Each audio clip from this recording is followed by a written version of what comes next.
Daniel Voss's phone buzzed just as he was trying to get his 6-year-old daughter, Lily, to eat her breakfast before school.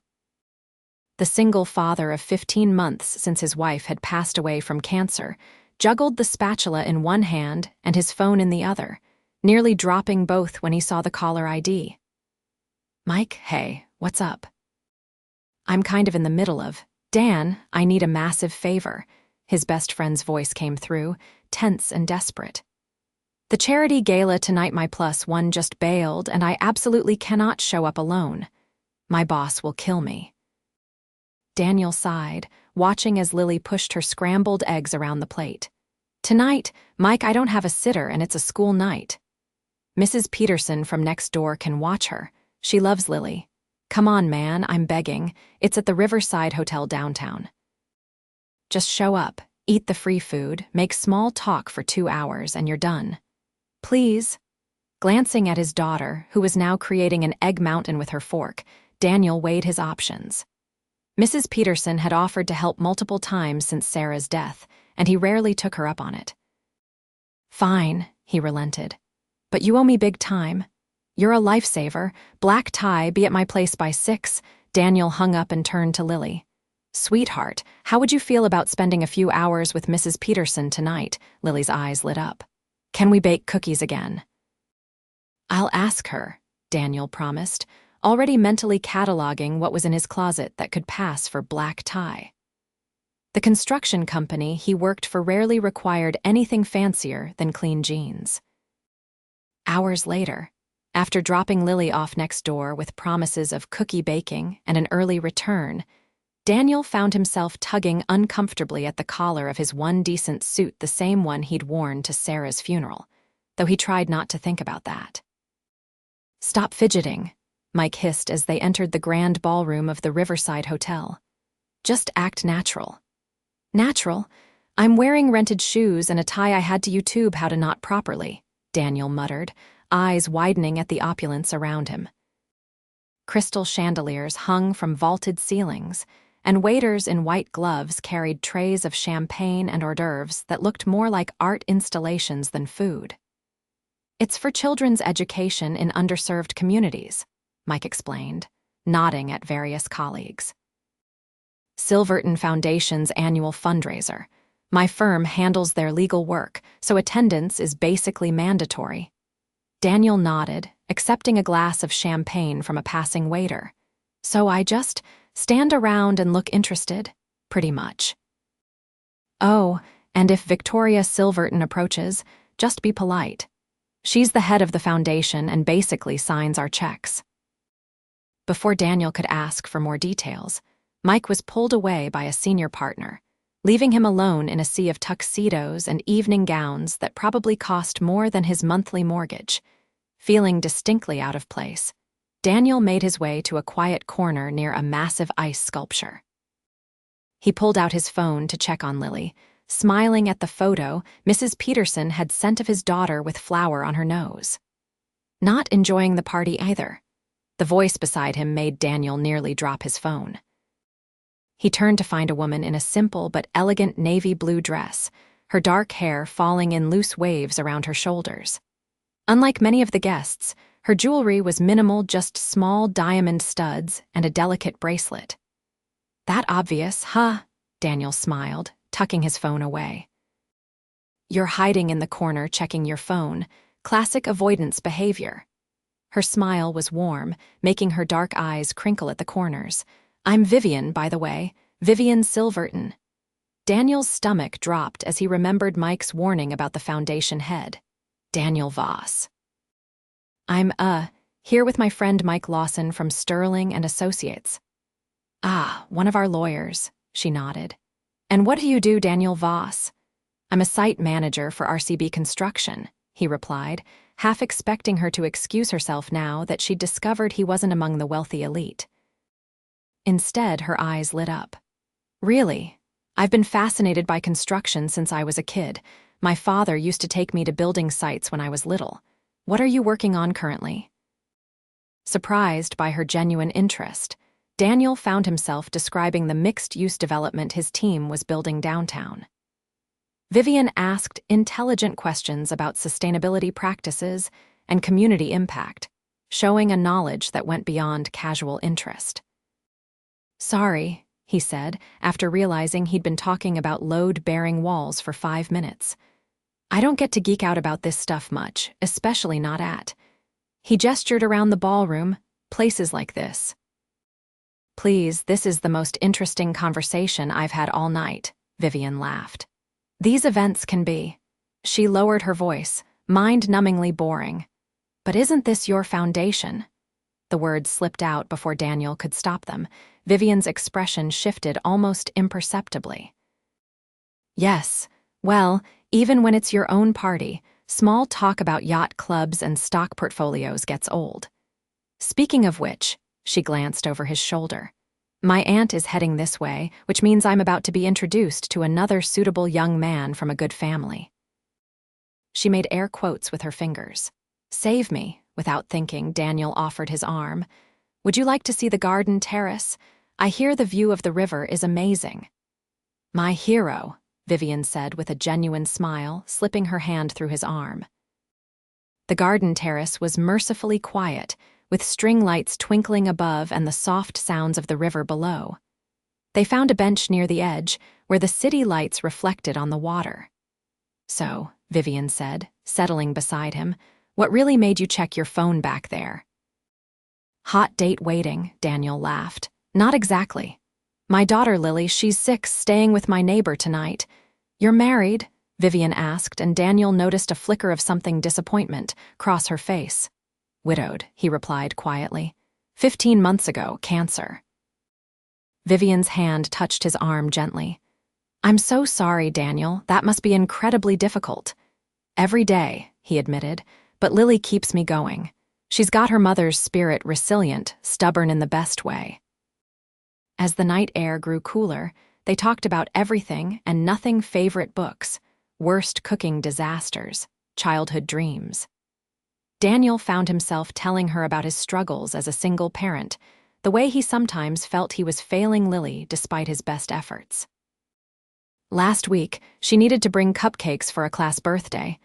I stayed up until midnight trying to frost them, and they still looked like something from a baking horror show," he laughed.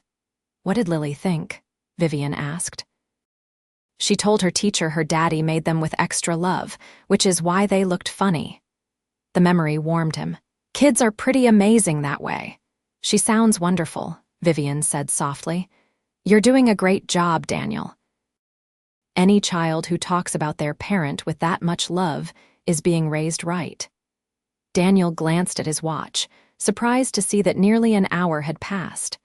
"We should probably head back inside before Mike sends a search party."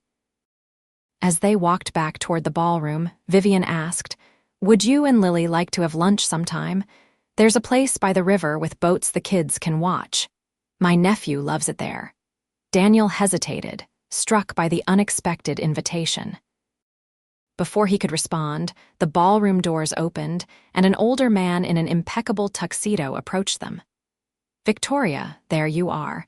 The speech is in 15 minutes, and the mayor is asking for you." His eyes flickered to Daniel with barely concealed assessment. "Of course, Robert." "I'll be right there." She turned to Daniel. "Duty calls. It was lovely meeting you, Daniel." As she walked away, Daniel stood there slightly dazed, the evening feeling suddenly unreal. Victoria, not Vivian. Had he misheard her earlier? And why was the head of the foundation giving a speech? He found Mike at the bar, looking slightly tipsy. "There you are. Where'd you disappear to?" "I was talking with Vivian Silverton, or Victoria. I think I misheard her name." Mike choked on his drink. "Victoria Silverton, the Victoria Silverton." "Dan, she's not just the foundation head, she owns Silverton Global. That woman is worth billions. What did you talk about?" "Construction, my daughter, normal stuff." Daniel's mind was reeling. The woman he'd spent the last hour with was a billionaire, the lights dimmed, and Victoria took the stage. Under the spotlight, she was transformative, commanding the room with grace and authority as she spoke passionately about educational opportunity and the foundation's mission. Daniel watched, transfixed by this new version of the woman who had sat beside him discussing frosting disasters. After the speeches and auction, Daniel lost sight of her in the crowd. Mike, now thoroughly drunk, needed help getting to the car, and by the time Daniel had arranged an Uber for his friend, it was late. With a sigh, he headed out, thinking about Lily waiting at home and the bizarre evening he'd just experienced. As he reached the hotel entrance, a voice called his name. Victoria was hurrying toward him, slightly breathless. "You're leaving?" she asked. "Need to relieve my neighbor and put my daughter to bed," he explained. "It was nice meeting you, Victoria." She winced slightly. "You caught that. I'm sorry I didn't correct you earlier when you called me Vivian. It's just, people treat me differently when they know who I am." "I can imagine," Daniel said, though he really couldn't. "About lunch I meant what I said. Here."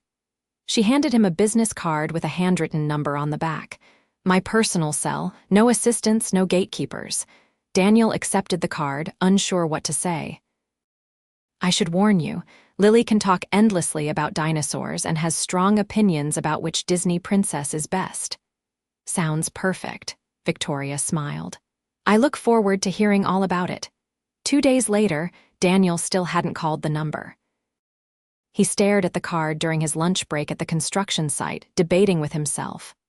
"What's that?" asked Javier, his foreman, sliding onto the bench beside him. "A woman's number," Daniel admitted. "From that charity thing Mike dragged me to, so call her. It's complicated. She's way out of my league." Javier rolled his eyes. "Man, leagues are for sports, not people. You've been moping since Sarah died. It's time." That evening, after tucking Lily in, Daniel finally gathered his courage and dialed. Victoria answered on the second ring. "I was beginning to think you wouldn't call," she said, and he could hear the smile in her voice. "Sorry, I've been overthinking things." "Let me guess you Googled me," Daniel laughed.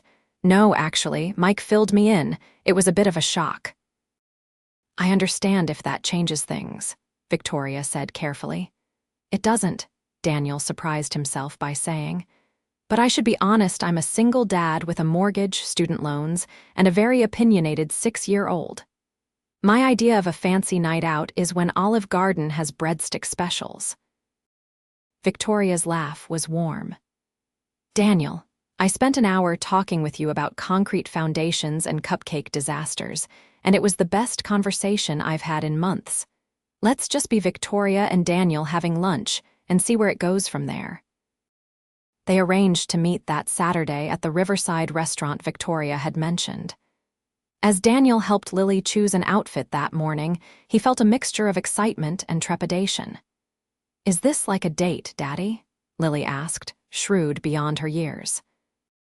"It's just lunch with a new friend," Daniel said carefully. "Her name is Victoria and she wants to meet you." "Is she pretty?" Lily persisted, struggling with her shoe buckle. Daniel thought of Victoria's warm smile and expressive eyes.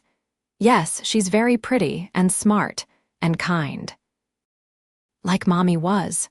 Lily's voice grew quieter. Daniel knelt beside his daughter, heart aching. "No one is exactly like Mommy was, sweet pea, but it's okay to like new people in different ways." Lily considered this, then nodded. "Okay, can I bring Rex?" She held up her favorite dinosaur toy. "Absolutely." The restaurant was casual but charming, with a deck overlooking the river. Victoria was already there, dressed in jeans and a simple blouse, her hair pulled back in a ponytail. She waved when she saw them, her smile brightening. "You must be Lily," she said, bending slightly to meet the girl at eye level. "I love your dinosaur. Is that a T-Rex?" Lily, normally shy with strangers, nodded enthusiastically. "His name is Rex. He's a carnivore, which means he eats meat." "Very impressive knowledge," Victoria said seriously. "I have a nephew about your age who loves dinosaurs too." Throughout lunch, Daniel watched in amazement as Victoria engaged Lily in conversation, never talking down to her or showing anything but genuine interest in the girl's stories. When Lily spilled her lemonade, Victoria helped clean up without making a fuss, sharing a story about how she'd once knocked over an entire punch bowl at an important dinner. After they'd eaten, they walked along the river path, Lily running ahead to watch the boats while Daniel and Victoria followed at a leisurely pace. "She's wonderful," Victoria said, watching Lily. "You're doing an amazing job with her." "Most days I feel like I'm barely keeping my head above water," Daniel admitted. "There's a school field trip next month that I can't get time off for, and her best friend's birthday party conflicts with a mandatory weekend shift, and sometimes I just—" He stopped, embarrassed by his outburst. Victoria touched his arm gently. "It's okay to find it overwhelming. That doesn't mean you're failing." As Lily fed ducks with bread the restaurant had provided, Victoria asked quietly, "Would it be okay if I asked about her mother? You don't have to talk about it if you'd rather not." Daniel took a deep breath. "Sarah was diagnosed when Lily was 4, stage 4 by the time they found it. We had 14 months from diagnosis to the end." He swallowed hard. "She was a kindergarten teacher, the best person I've ever known." Victoria's hand found his, squeezing gently. "Thank you for telling me about her." They continued walking, their hands still connected, and Daniel felt something shift inside him, a door opening that had been closed for a long time. Over the next few weeks, Victoria became a regular part of their lives. She joined them for pizza and movie nights, helped Lily with an art project for school, and even showed up one Saturday in old clothes to help Daniel repair his leaking roof, revealing that her father had taught her basic home maintenance alongside business principles. One evening, after Lily had gone to bed, they sat on Daniel's modest back porch, sharing a bottle of wine. "Can I ask you something?" Daniel said. "Why me? You could literally be with anyone." Victoria was quiet for a moment. "When you grow up with money, people either want something from you or they're intimidated by you. Do you know how rare it is to find someone who just sees me? That night at the gala, you talked to me about load-bearing walls and your daughter's cupcakes. You weren't performing or networking or calculating what I could do for you." She turned to face him, her expression earnest. "The truth is, I've been lonely my whole life, Daniel. I have everything and nothing at the same time." Daniel reached out, brushing a strand of hair from her face. "I find that hard to believe. It's true. My parents built Silverton Global from nothing, but they were always working. Boarding schools, summer programs. I was raised by staff more than family.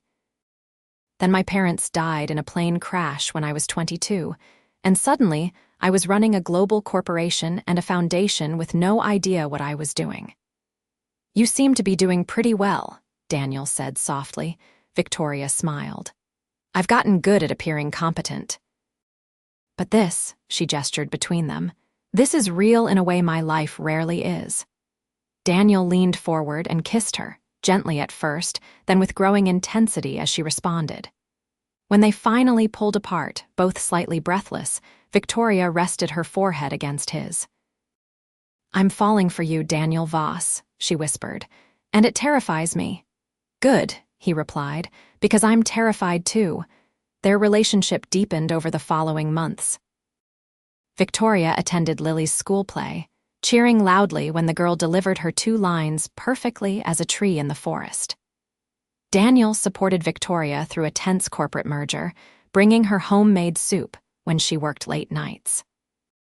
They established a comfortable rhythm, with Victoria often staying for dinner and helping with Lily's bedtime routine before heading home to her penthouse apartment. Daniel was careful to maintain boundaries, particularly where Lily was concerned.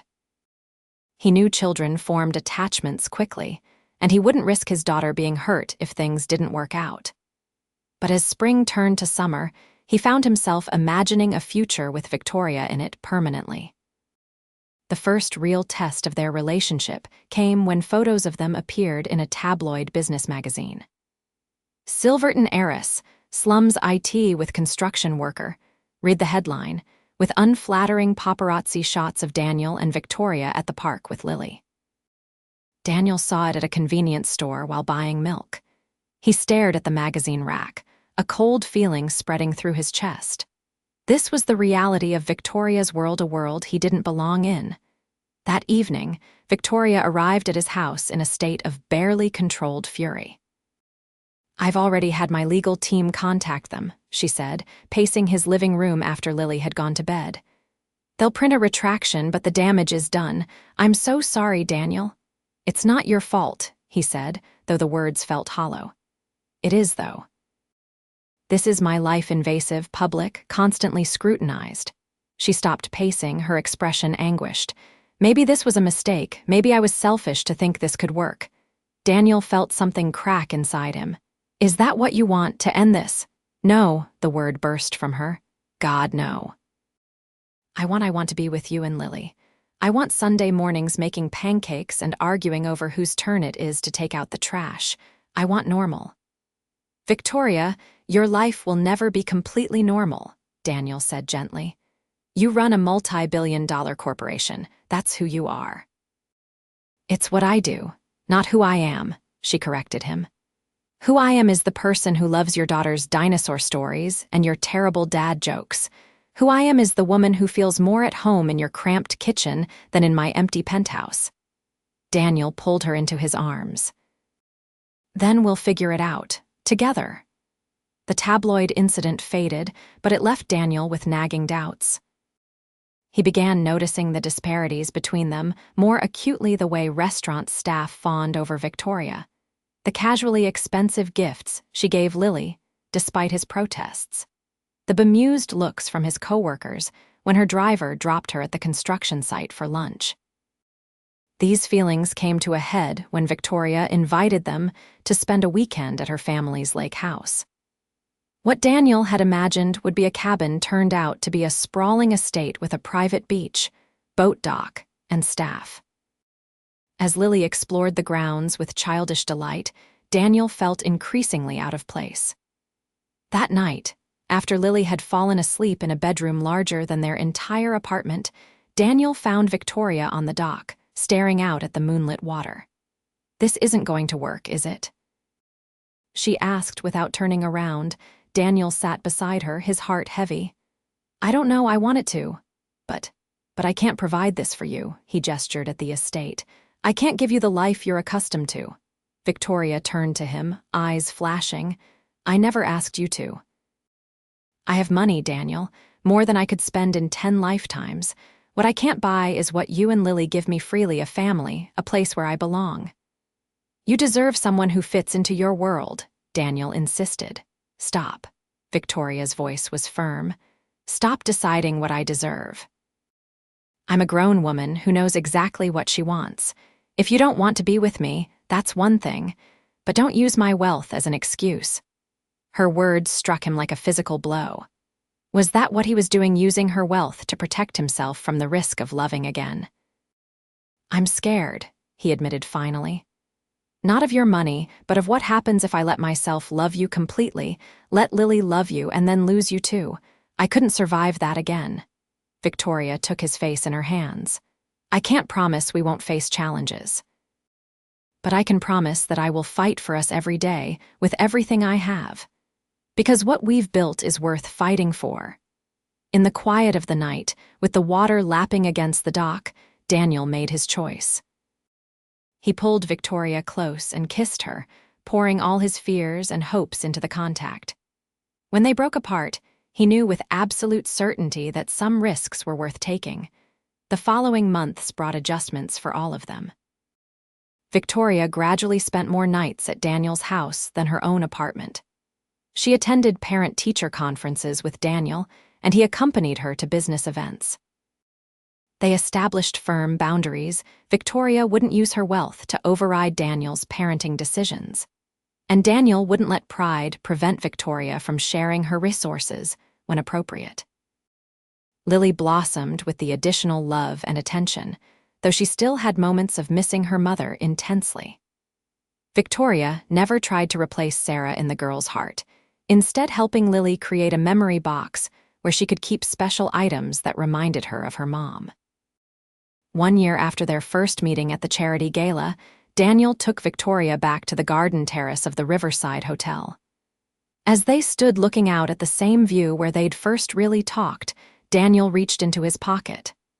I had a whole speech planned, he said nervously. About how you've changed our lives, How I never thought I could love again after Sarah. How watching you with Lily makes my heart feel like it might explode sometimes." Victoria's eyes widened as he pulled out a small box.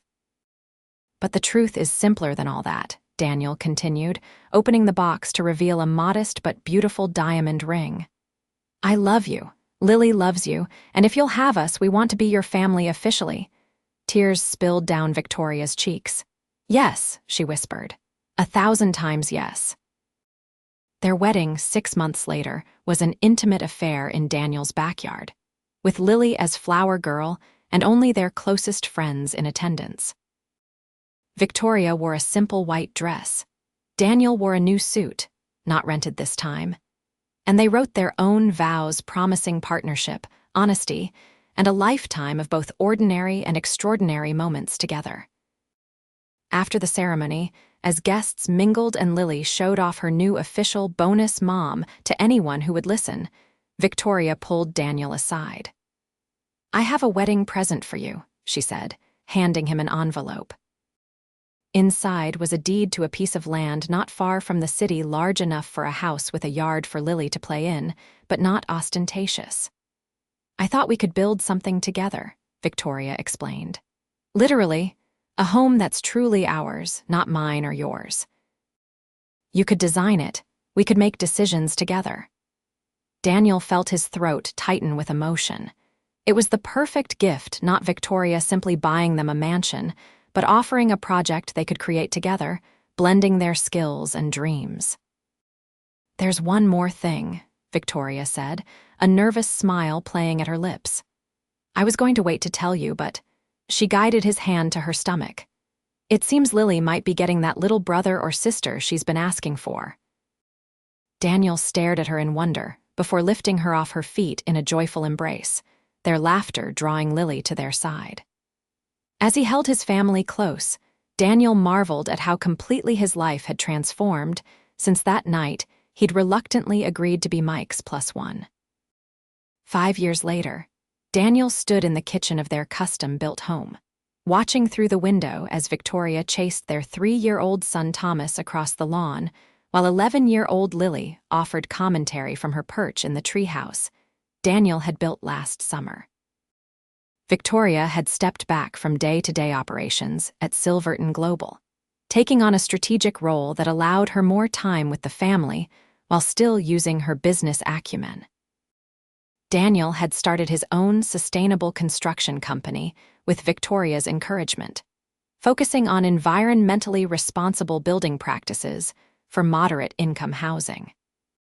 Their life wasn't perfect. They still argued about mundane things like whose turn it was to do the dishes or whether Lily was old enough for social media.